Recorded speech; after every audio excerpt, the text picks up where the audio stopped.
দলের যে কাজ করবে, দলের হয়ে যে সবসময় কাজে লেগে থাকবে, দল তাকেই সম্মান দিবে, তাকেই করবে।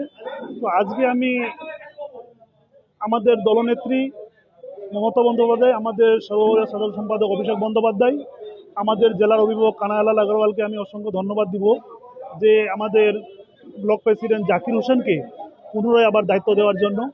কারণ জাকির হোসেন এরকম একটা লোক, 2016-তে যখন নতুন করে দায়িত্ব পায় ব্লক তৃণমূল কংগ্রেস প্রেসিডেন্টের, 2016 থেকে 2018, 2019, 2021, 2023, 2024 প্রতিটি নির্বাচনে যত দিন গিয়েছে তত ইসলামপুর তৃণমূল কংগ্রেসের ভোটের পার্সেন্টই বেড়েছে।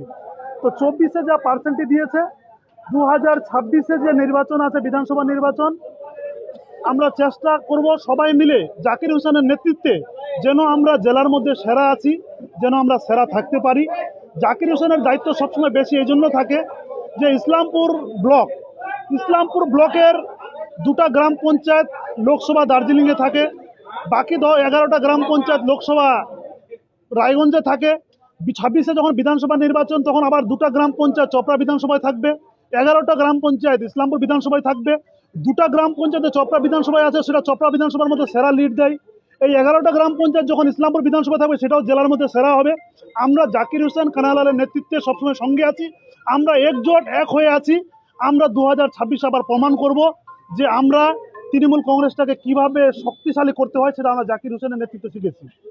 দাদা, অনেকে আবার মনে করছিলেন যে এবার মনে হয় যে এবার জাকির হোসেনকে ব্লক সভাপতি করা হবে না, এমনকি এই নিয়ে রাজনৈতিক শুরু করে গোষ্ঠীমণ্ডলও শুরু হয়ে গেছিল তাদের জন্য। দেখেন, আমি তো একবার আগে বললাম, আমি অসংখ্য ধন্যবাদ আমাদের নেত্রী মমতা বন্দ্যোপাধ্যায়, আমাদের নেতা অভিষেক বন্দ্যোপাধ্যায়কে দিব যে জাকির হোসেনকে ওরা সেরা ব্লক প্রেসিডেন্ট হিসেবে চিহ্নিত করেছে।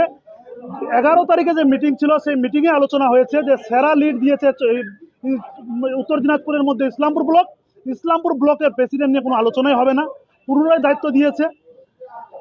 এটা জাকির হোসেনের কীর্তি। জাকির হোসেন এরকম একটা জিনিস যে মানুষ বলে কাউকে সরাতে পারে না। উনি যেখানে থাকে যখন যেটা কাজ করে সেটা মন দিয়ে করে, তার প্রমাণ 16 থেকে 24-25 অব্দি দিচ্ছে, 26 আবার প্রমাণ করে দিবে। সুজালির মানুষের জন্য কি মেসেজ লাগবে? সুজালি নিয়ে কিন্তু সবসময় শিরোনামে থাকে।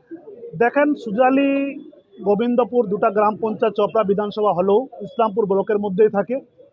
আর সুজালি গ্রাম পঞ্চায়েত যেদিন থেকে জাকির হোসেনের নেতৃত্বে আসছে, 2023-এ ওখান থেকে জেলা পরিষদ জিতিয়ে আসছে।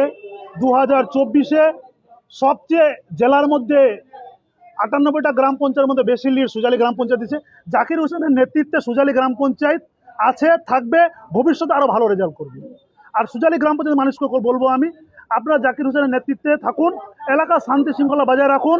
মানুষ তৃণমূল কংগ্রেসের উপর আস্থা আছে, ভরসা আছে, জাকির হোসেন কানাইলালের উপর আস্থা ভরসা আছে, মানুষ জাকির হোসেন কানাইলালের সঙ্গে থাকবে।